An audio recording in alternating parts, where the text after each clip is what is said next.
Boa noite a vocês que mais uma vez irão entrar aqui, vocês que acreditaram e estão acreditando não só no livro, mas também em tudo que está sendo passado aqui, repassado. Eu quero trazer hoje uma reflexão bem prudente assim para os tempos que a gente está vivendo, como tenho tentado, né, a cada live trazer de alguma forma uma reflexão sobre aquilo que nós podemos perceber da realidade, e claramente também vou conectar ao meu livro, né, e eu quero aqui poder falar com vocês a respeito de uma faceta da realidade humana, principalmente hoje vigente sobre os nossos tempos que nós estamos vivendo, e também principalmente sobre esta era digital, né? Então nós iremos iniciar aqui. Eu já quero cumprimentar, boa noite a Ed, boa noite a Luciene. Estamos aqui na nossa programação diária, né? Essa live aqui que tem sido o nosso momento congregacional, o nosso momento de desfrute, o nosso momento de reflexão, o nosso momento em que realmente Deus ele é percebido de uma maneira que talvez no dia não foi percebido de uma maneira tão profunda como nós iremos meditar agora. Eu peço até para vocês confirmarem comigo se também a internet está boa, se o áudio está bom. Confirmem para mim aí, para a gente poder dar prosseguimento, né? E aí eu quero trazer aqui uma reflexão extremamente necessária sobre essa tirania da comparação, que eu acredito que é o que também está influenciando para o adoecimento de muitas almas mesmo. Então, pronto. A Ed já confirmou aí que está bom, está tranquilo. Vamos iniciar aqui pedindo que o Senhor ele conduza essa live, para que ele conduza as informações que aqui serão passadas, para que a gente possa ter aqui uma meditação profunda mesmo assim, sobre a realidade dos dias de hoje. Hoje eu li um artigo sobre a orgia digital. Eles estão inventando algumas palavras, conectando alguns assuntos, né? E esse artigo que eu li fala sobre um pesquisador que diz que pessoas, e na verdade ele fala crianças, né, que ficam expostas há muito tempo de tela, elas tendem a se tornar menos humanas. E claro, hoje nós estamos experimentando esta revolução digital que não vai mais voltar. É uma revolução que ela aconteceu, é uma revolução que tem promovido muito dinheiro, e eu acredito que tudo isso que aconteceu foi fruto do Covid, porque depois que nós entramos nesse período desse enclausuramento, as grandes empresas, os algoritmos, eles conseguiram ler muito bem a nossa sociedade. Então, esse comportamento digital, ele já está muito bem traçado, está muito bem estudado, e hoje as empresas que detêm essas informações, que são captadas e foram captadas durante décadas, e eu acredito que o advento do Orkut, o advento do Facebook, o advento do Snapchat, com esse boom que aconteceu no Instagram e principalmente no TikTok, hoje esses conglomerados que dominam o mundo, eles têm essa informação, onde eles podem usar essa informação para o consumo, e eu acredito que essa informação está sendo utilizada estritamente para o consumo. Eu não sei se vocês sabem, mas até eu aplico isso no meu curso, esse conhecimento. Existem empresas que elas dominam todos os ativos do mundo, como por exemplo a Vanguard.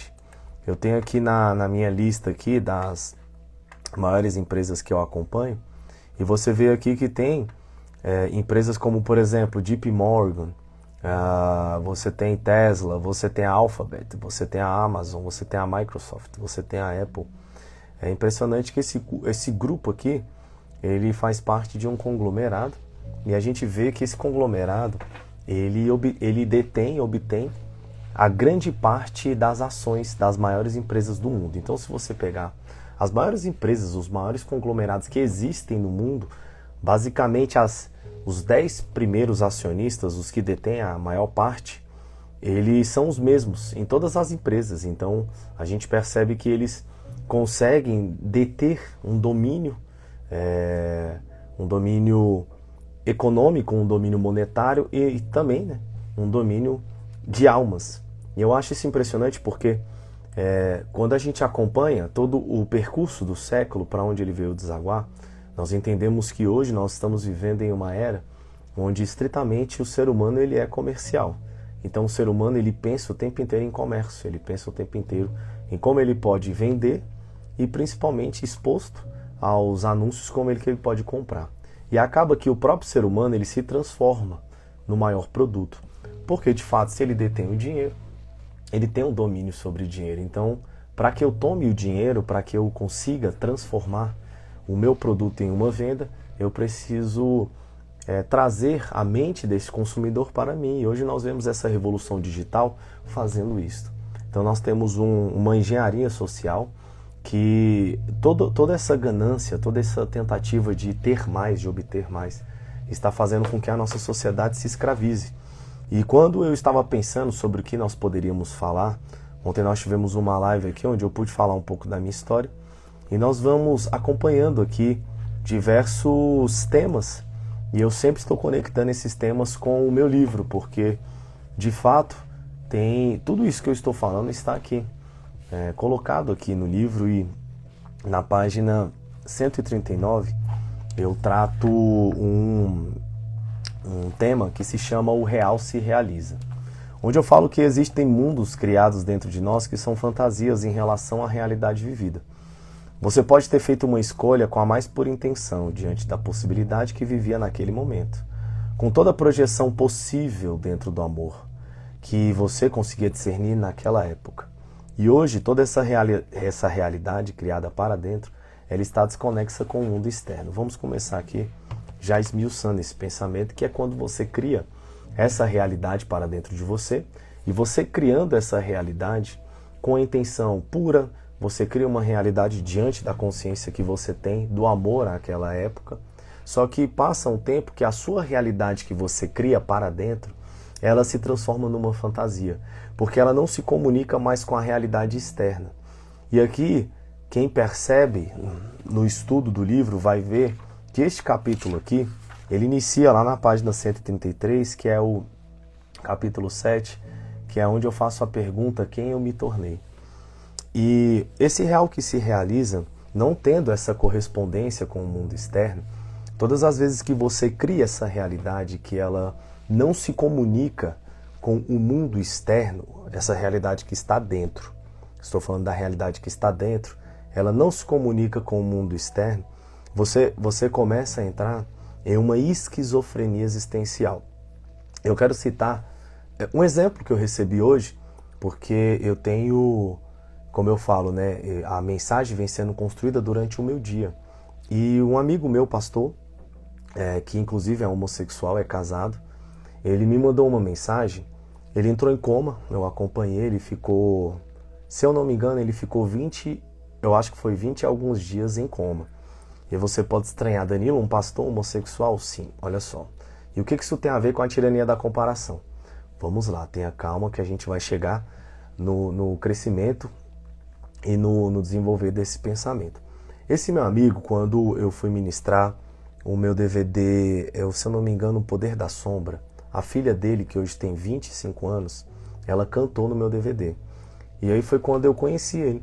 E eu já o conheci com gestos bem afeminados. Não era difícil de você perceber que ele era homossexual.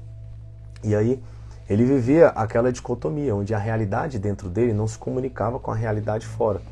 E ele era casado, tinha 2 filhas, e ficava escondendo. Por quê? Porque existia toda aquela dogmática e tudo mais. Até que chegou uma certa feita, a gente fez alguns trabalhos missionários juntos. A gente fez uma viagem para a Bahia com um grupo de pastores juntos para realizar uma missão lá, uma jornada. E eu comecei a conversar com ele, ele foi vendo que em mim não existia esse preconceito, não existia essa dogmática.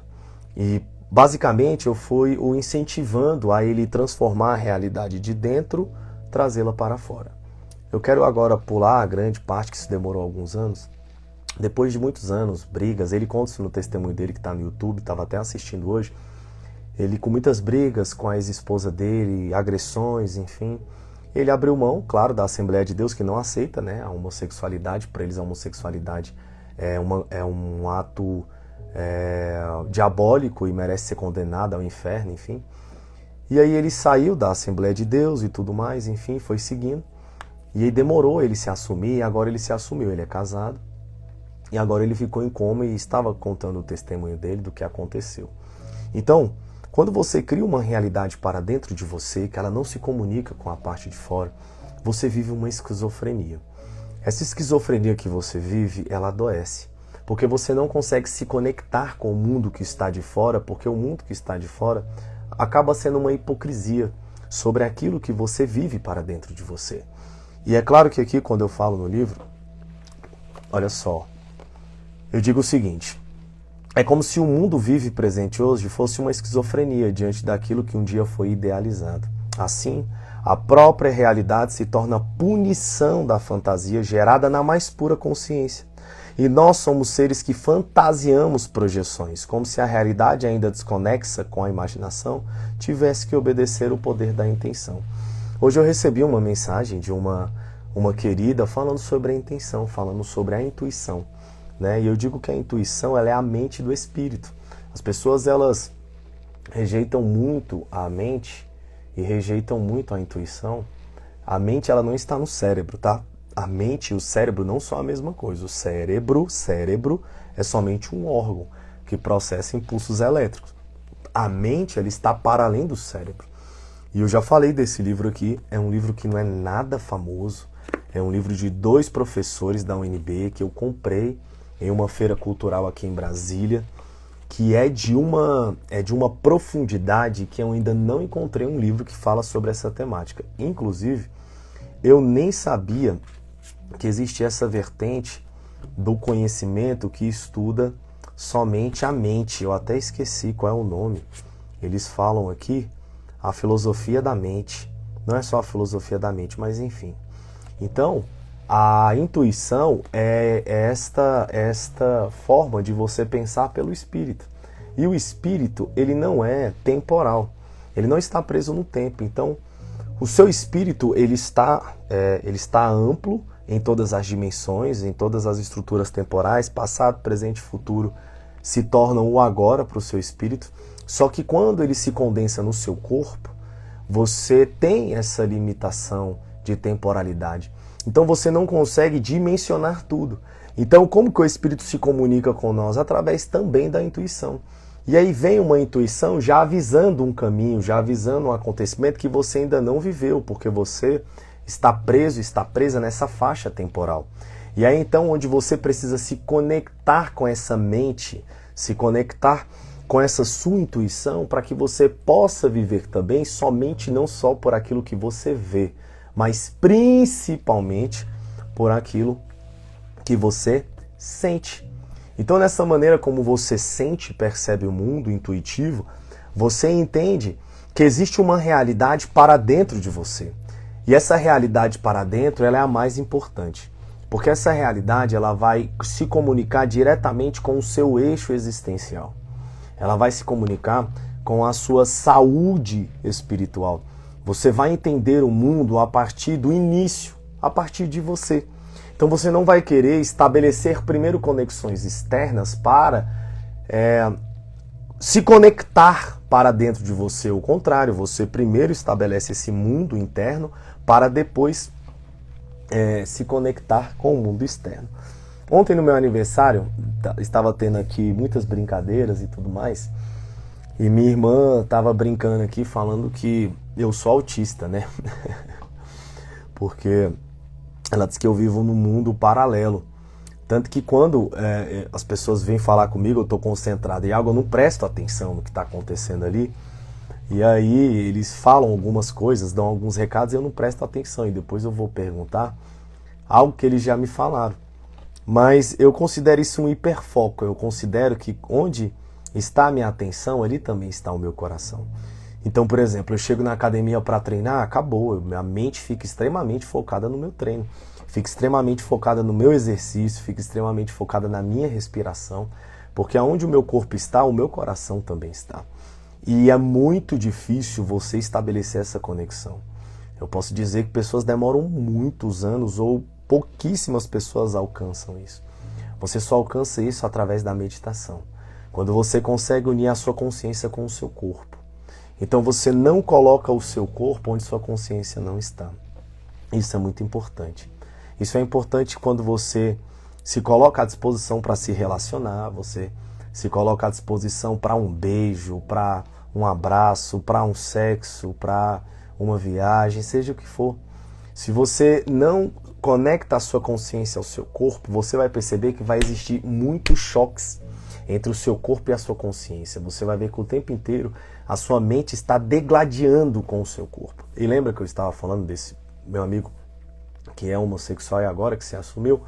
Pensa um homem de 52 anos que viveu 40 e poucos escondendo isso.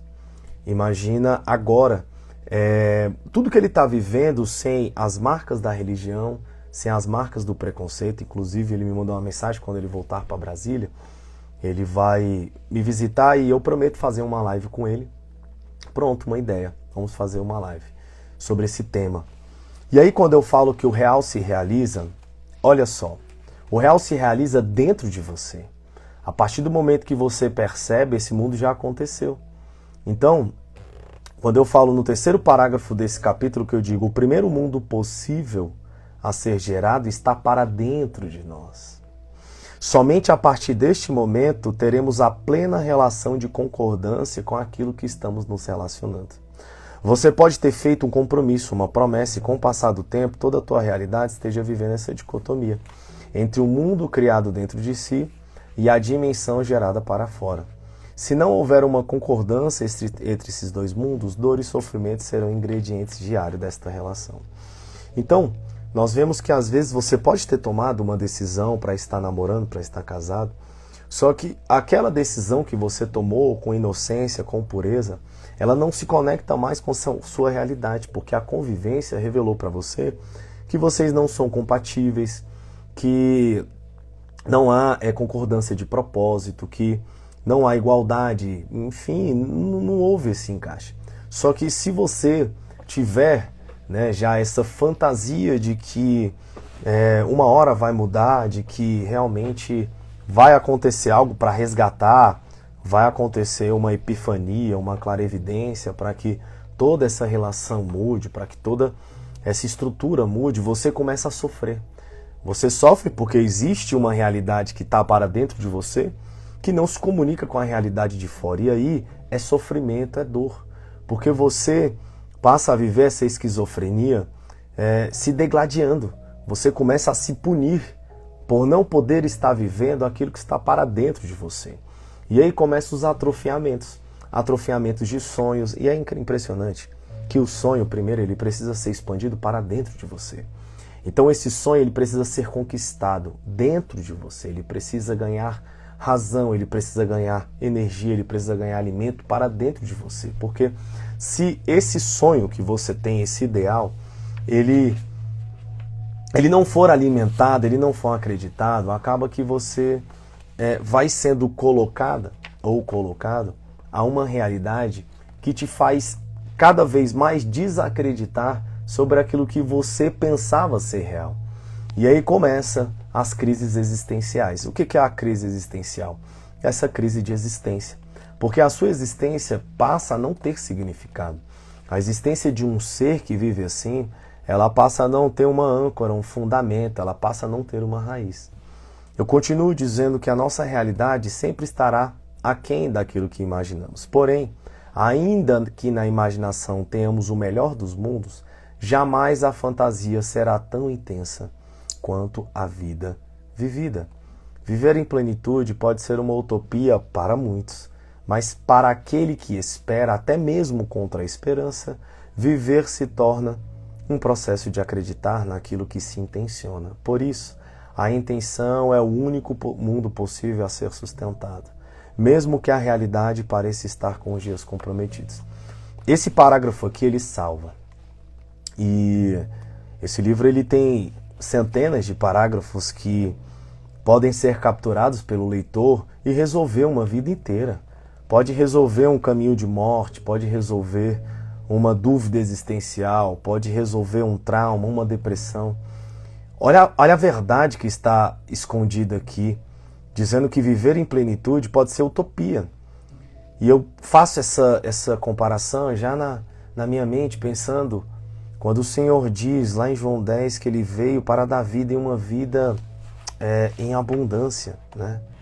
Essa vida em abundância, quando Ele diz, Ele fala que existem estruturas que elas vêm para roubar, matar e destruir.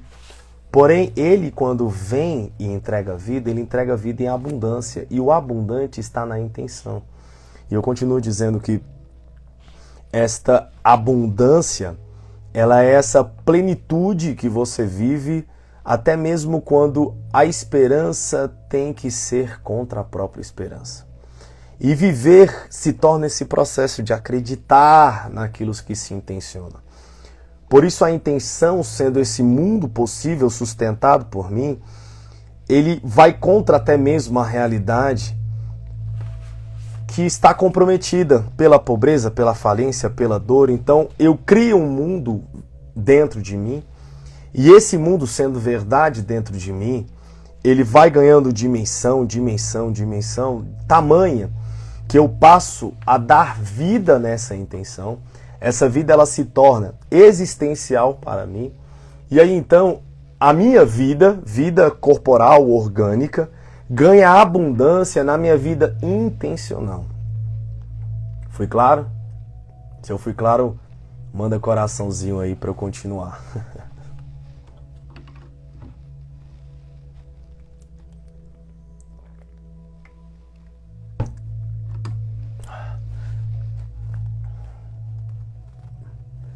Aí já começaram a mandar, então estou sendo claro. Então vamos lá. Se há uma intenção em viver livre, ali se encontra a força perfeita para a nova criação.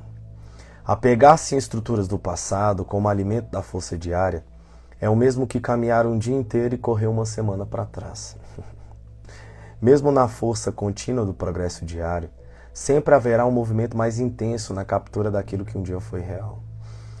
Por mais que você tenha essa intenção, mas se você se apega a estruturas do passado, é como se você caminhasse um dia inteiro cansada e depois corresse uma semana para trás. Então esse seu esforço de caminhar para frente sempre é vencido por essa autossabotagem de se apegar a estruturas do passado.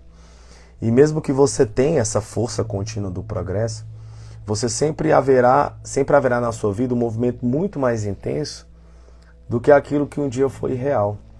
E eu fico vendo o modo como eles fazem lavagem cerebral, as estruturas, né?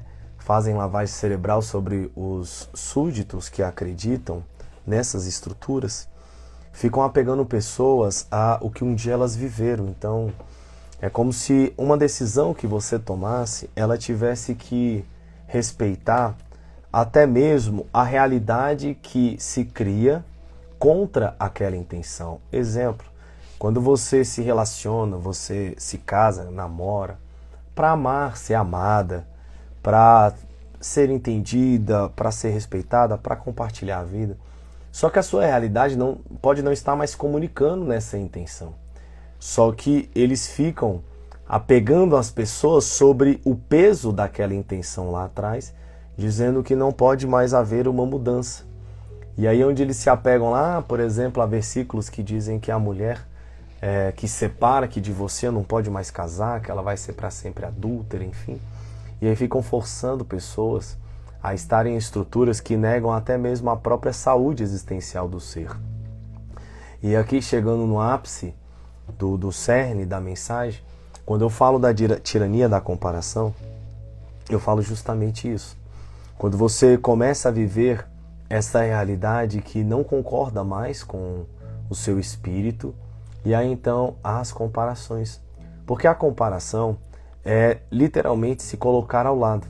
É quando você se coloca ao lado para poder perceber o que o outro está vivendo, para poder perceber o que o outro está escolhendo.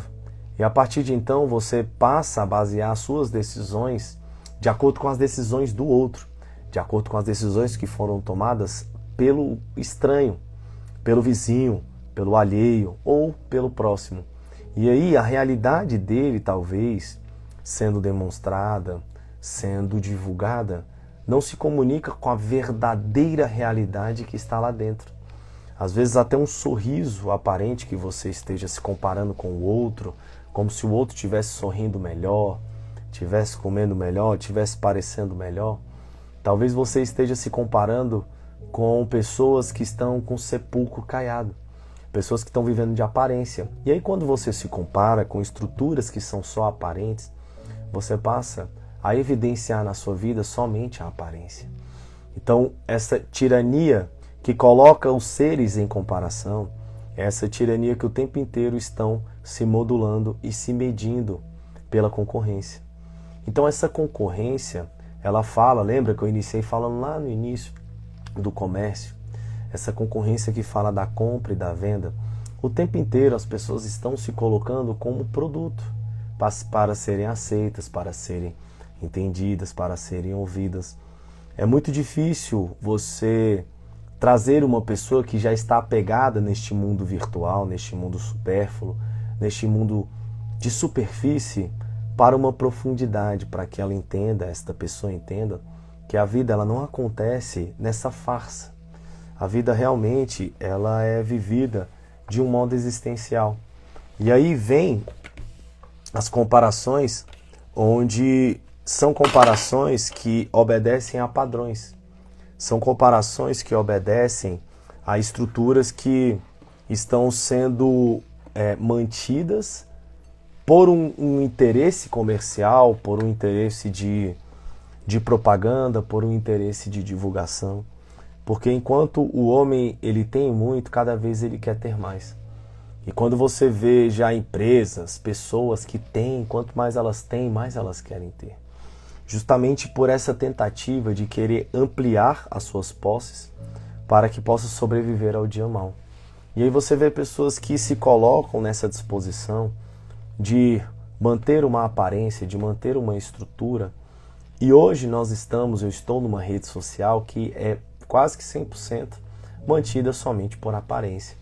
É uma rede social que, mesmo apesar de ter informações boas, agradáveis, de ter alguma coisa assim que possa ser um pouco profunda, isso é muito raro encontrar, mas você percebe que tudo que é criado aqui é criado sobre uma farsa, é criado sobre uma mentira, é criado sobre uma tentativa de promover uma estrutura estética.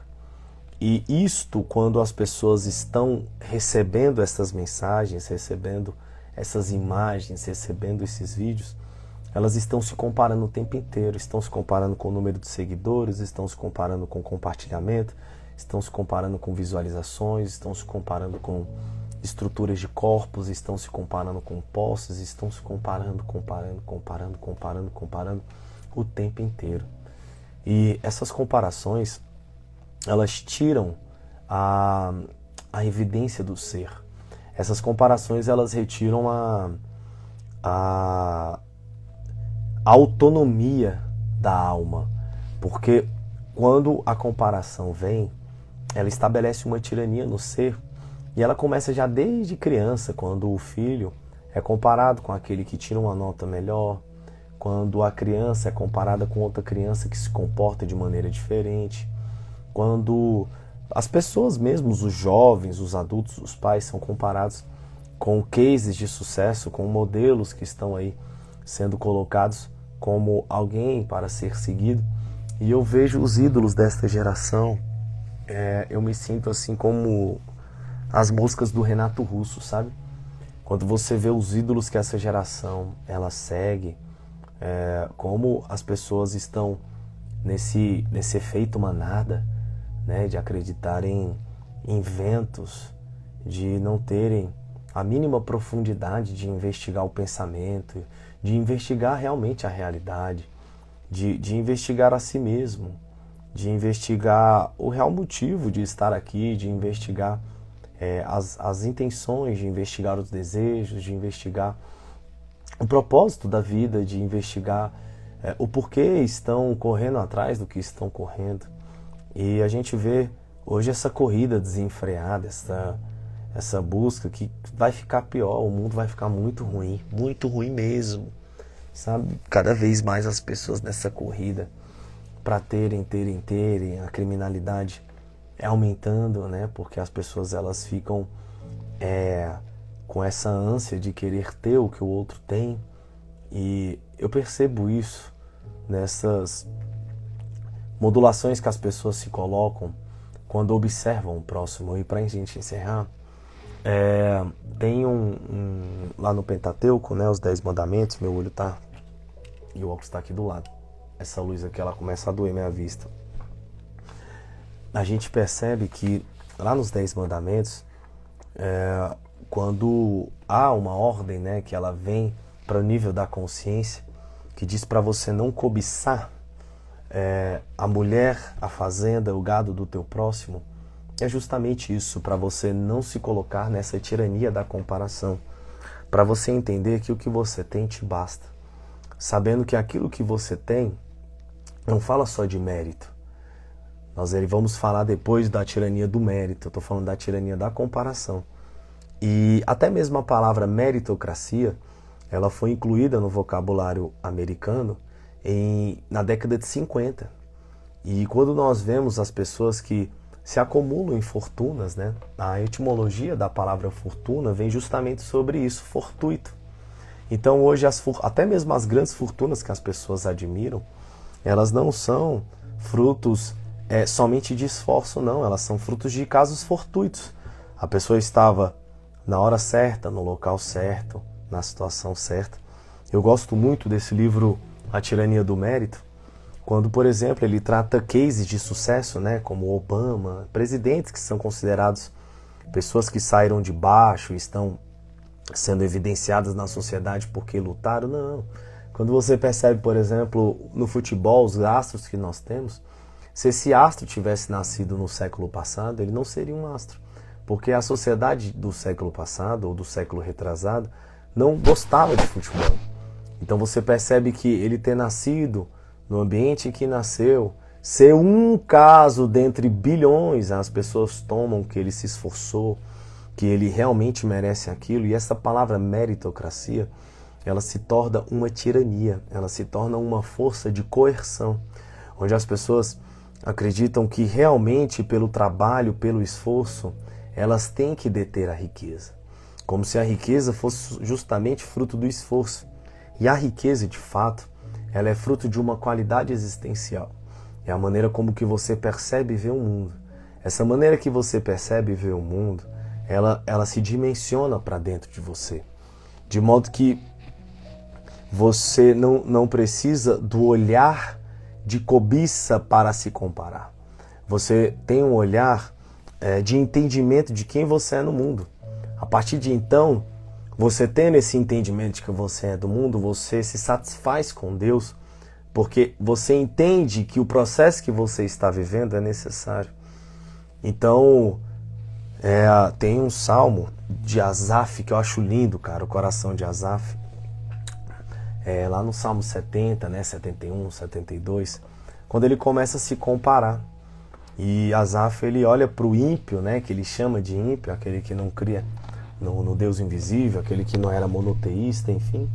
E aí ele olha e diz assim, eles estão prosperando, eles estão reinando, eles estão saindo à frente. E o interessante é que quando há comparação, no próprio Salmo diz, e eu me escorreguei em mim mesmo e os meus ossos apodreceram. Isso eu acho incrível. Porque conforme ele vai se comparando, ele vai se apodrecendo. Ele vai querendo vestir a roupa do outro, mas a roupa do outro não é da medida dele. Sabe? Isso eu acho incrível, isso eu acho fascinante. Eu acho fascinante. E aí é quando o Senhor transporta o coração dele dizendo que aquele que ele está invejando não tem a qualidade existencial que ele tem. Então eu acredito que somente assim nós conseguiremos descobrir o que é a paz. É quando você deixa de olhar para o outro e não se modular pelo que o outro é. Não se modular por aquilo que está te vendendo, porque você pode estar se modulando por uma aparência. O que eu acho mais incrível de Jesus Cristo é que ele fala para segui-lo e para o imitarem e fazerem o que ele está falando. E quando ele morre, tudo que ele falou poderia se findar com o eixo da existência dele, porque ele iria morrer. Só que ele ressuscita, então ele traz de volta a garantia do que ele afirmou. Isso para mim é absurdo, porque eu vi um discípulo só que entendeu isso no Novo Testamento, que foi Paulo, que ele disse que se Cristo não tivesse ressuscitado dos mortos, seria em vão o sacrifício. E é claro que hoje eu vejo muitos anúncios que ele ressuscitou, tá, mas o que significa a ressurreição de Cristo? Para mim significa que quando ele ressuscita, ele evidencia a garantia da sua palavra. E aí ele se transforma naquilo que ele afirmava. Ele afirmava ser, agora ele é. Porque o fim da existência não consegue findar com ele. Então, de algum modo, a existência o obedece. Como se ele fosse até mesmo antes da existência, e de fato ele o era. E ele sendo como antes da existência, eu percebo que ao se encarnar, ele transporta para o seu corpo toda essa realidade da espiritualidade, toda essa realidade do invisível, essa realidade do imortal, essa realidade da eternidade, essa realidade do divino. E quando ele encarna, ele condensa tudo isso em uma estrutura temporal. E quando o tempo morre no seu corpo e ele ressuscita, ele dá uma eternidade ao tempo. De modo que mesmo o tempo que acaba é um tempo que não pode ser findado. E isso é um paradoxo, porque esse tempo que não pode ser findado é porque ele eternizou em si. Então, quando ele ressuscita e evidencia essa eternidade no seu corpo, esse tempo eternizado traz para mim uma qualidade de vida. Traz para mim uma qualidade de profissão da minha fé. A minha fé que acredita naquilo que eu não vejo, mas que me dá uma certeza sobre aquilo que eu espero. E o que eu espero? Já falamos, né, um pouco sobre a fé em algumas lives passadas, né? E eu não quero tomar muito tempo para que a gente possa ter um tempo de meditação, porque hoje eu acredito que está sendo bem assim denso o que está sendo passado. E consegui ler aqui uma página do livro que a gente começou lá na página 139. E eu quero só terminar aqui lendo na página 140, que diz assim: pode ser que a mudança esperada no outro, e até mesmo no tratamento recebido, seja a mudança para si mesma, seja na percepção do eu profundo, seja na valorização da própria existência. Escolher Deus como álibi de nosso sofrimento é não crê-lo, é julgá-lo antes de tudo. Para acessar a liberdade, precisamos libertar dentro de nós quem se fez cativo. E aprisionar Deus em si é se desesperar eternamente. É impedir a transcendência pela própria razão vitimizada. É acreditar nos próprios meios e confiar no mérito pessoal. Isto é absurdo, esse capítulo. Esse capítulo aqui é absurdo, sério. Para você acessar essa liberdade, você tem que libertar quem se faz cativo dentro de você. Então, você repara, por exemplo, que o sistema penitenciário que pune e vigia não é livre, porque o tempo inteiro tem que estar com energia elétrica, com seguranças, com vigilância, para poder vigiar aqueles que eles se aprisionam. Então, quando você aprisiona alguém, você, pela vigilância, não pode ser livre. Então, aprisionar Deus dentro de si como um réu é você se desesperar, porque você fecha a vida para dentro de si. Você passa a não perceber a vida, porque você está o colocando como um réu, ocupando, aprisionando, não permitindo que ele seja livre. Danilo, como que eu posso ser livre? Como que eu posso libertar Deus dentro de mim? Libertando o amor. Deus é amor. Então é nessa liberdade que você dá para Deus dentro de você que você entende, de fato, que a única intenção do amor é te transformar em alguém livre. Deixarei essa live salva por algum tempo e aqui, né, no Instagram, depois eu subo para o YouTube. Um beijo a todos vocês e muito obrigado.